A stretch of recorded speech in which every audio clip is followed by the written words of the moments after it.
Hi, we're Weekend Agenda, and this is the fuel filter change.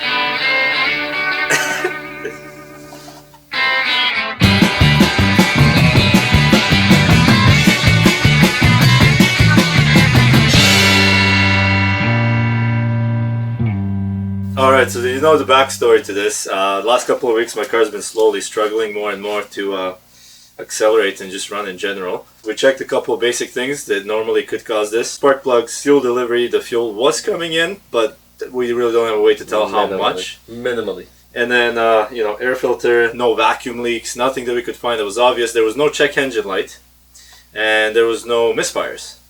Well, let's explain the symptoms. You drive it, you can drive it slowly, everything's fine. But if you go aggressively, right above 3,500 RPM, it just shuts off and it goes whoa, whoa, whoa, whoa, whoa. It doesn't matter how much you press the gas, it's not going anywhere. But if you let off of the gas, ease off of it, okay, and it just drops back in and becomes alive again. So it makes no sense, but you can replicate the results over and over again, even though it seemed random. Luckily, this car is already disassembled, as you guys know, since we were installing the Hydro E. No back seat or anything, so the hatch was easy to get to. Opened it up, we took the fuel filter out, blew it out with an air compressor, immediately saw a difference, car was running better, but of course you want to change it. So we got a new one. Here's a fresh one. Look how fresh this is. So fresh. Fresh to death. I'm gonna hang this off my rear view. So we're gonna install this thing now. Show you how it's done. So in case you ever need to do it in your car. Some tips and tricks as well. Yeah, we have a couple sweet tricks that we're gonna show you.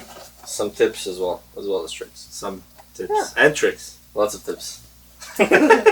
So starting off logically with the whole process, since we are changing the fuel filter and we need to disconnect the fuel lines underneath the back seats, fuel is just going to keep rushing out for no reason, and it's going to back up from the engine if I disconnect everything, because the engine is higher than the back seat. Boom, next thing you know, scene from Zoolander.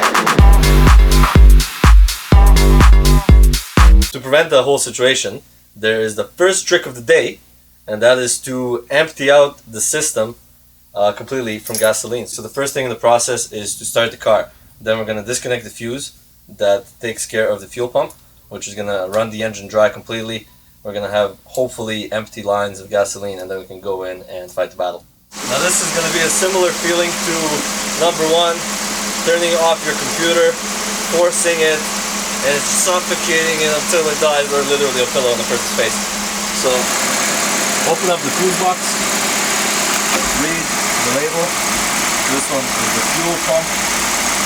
And now here comes the fun part of watching it die. So the fuse is full and it's empty. So once you have your front seat out, your back seat out, and all the trim gone, back seats are mad easy to take out. Take a flathead screwdriver and pry open this whole compartment on the gas tank. Anyways, yeah, it's not going to be this easy, obviously. This is mad glued down, but we already got it open, so there's just glue stuff here, which you're going to remove and silicone down or whatever you want to do. Here's the old fuel filter. We're going to disconnect it. You can move all this stuff out of the way, disconnect it, do whatever you please, but I ain't got no time for that. So, I'm going to take off. You ready for Zoolander scene? Here it is. Get your bucket ready. Oh, there you go. See, Nice. that's why we emptied it. Wow, that was much better than last time. Yeah. So we didn't film last time when I got poisoned. Wet t-shirt contest. I got poisoned. Anyways, big. Well, there is actually fuel in the filter. Yeah, we're gonna put the filter in the bucket. Body like gasolina. Shake it off. Because 93% of our viewership is guys. I would suggest taking a rag of some sort. Usually a homeless man's undershirt works best. Make sure to shelter your homeless, but then take their undershirts. Just collect all the few drops that kind of fell in there. I mean, it's all gonna evaporate anyways, but you don't want to be smelling it. Obviously, find the best way to do this.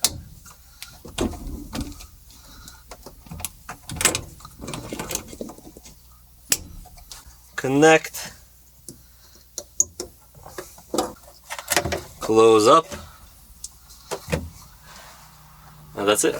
Alright, so next step to do is to prime the fuel pump. What you want to do is put the fuse back in so that the fuel pump can turn on.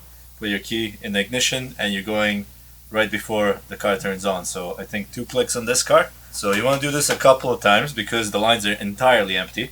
I'd say probably 3 or 4 times should be plenty. And I'm pretty sure now we're going to turn the car on. So let's put it in neutral and go. Boomski. And that's how you change the fuel filter.